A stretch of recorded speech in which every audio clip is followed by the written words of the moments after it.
സാധാരണ rally cars raise ചെയ്യാറില്ല. പക്ഷെ റേസ് ചെയ്താലോ? അങ്ങനെ ചെയ്യുമ്പോൾ കിട്ടുന്നതാണ് റാലി ക്രോസ്.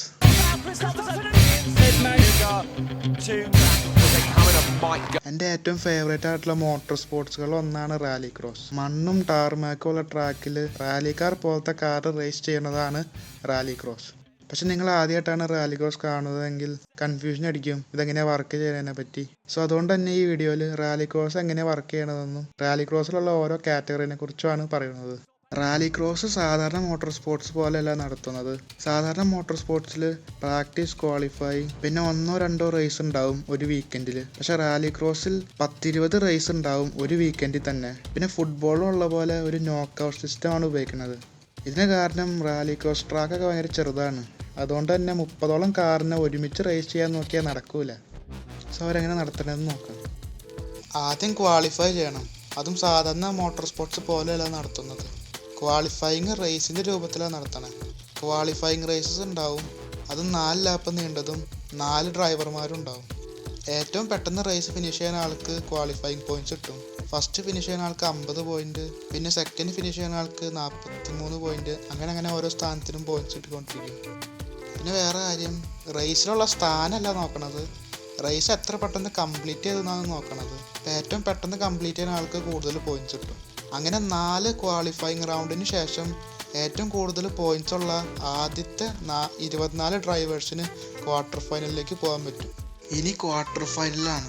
ക്വാർട്ടർ ഫൈനലിൽ 6 ലാപ്പുള്ള 4 റേസ് ഉണ്ടാവും. പിന്നെ ഓരോ റേസിലും 6 ഡ്രൈവർമാരുണ്ടാവും. ഓരോ റേസിലും ആദ്യത്തെ 3 സ്ഥാനത്ത് ഫിനിഷ് ചെയ്യണ ആൾക്ക് സെമി ഫൈനലിൽ പോകാൻ പറ്റും. പിന്നെ സെമി ഫൈനലിൽ ഓരോ റേസിലും ആദ്യത്തെ 3 സ്ഥാനത്ത് ഫിനിഷ് ചെയ്യുന്ന ആൾക്ക് ഫൈനലിൽ പോകാൻ പറ്റും. ഫൈനലിൽ ഫസ്റ്റ് അടിച്ച ഇവൻ്റ് ജയിച്ചു. പിന്നെ ചാമ്പ്യൻഷിപ്പിന് വേണ്ടി ഓരോ റേസിലും പോയിന്റ്സ് കിട്ടും. ക്വാർട്ടർ ഫൈനലിൽ ഈ സ്ഥാനത്ത് ഫിനിഷ് ചെയ്താൽ ഇത്രയും പോയിന്റ്സ് കിട്ടും. പിന്നെ സെമി ഫൈനലിൽ, പിന്നെ ഫൈനലിൽ. പിന്നെ വേറെ കാര്യം, ക്വാളിഫയിങ്ങിൽ കിട്ടുന്ന പോയിന്റ്സ് ചാമ്പ്യൻഷിപ്പിൽ കൂട്ടൂല. കാരണം ഇത് ക്വാളിഫയിങ്ങിന് വേണ്ടി മാത്രമാണ് ഉള്ളതാണ്. റാലി ക്രോസ് റേസിലുള്ള ഒരു പരിപാടിയാണ് ജോക്കർ ലാപ്പ്.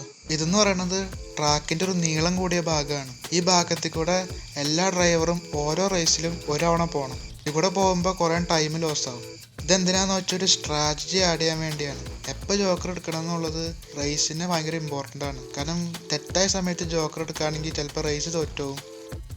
കൃത്യസമയത്ത് ജോക്കർ എടുക്കുകയാണെങ്കിൽ റേസ് ജയിക്കാനും പറ്റും.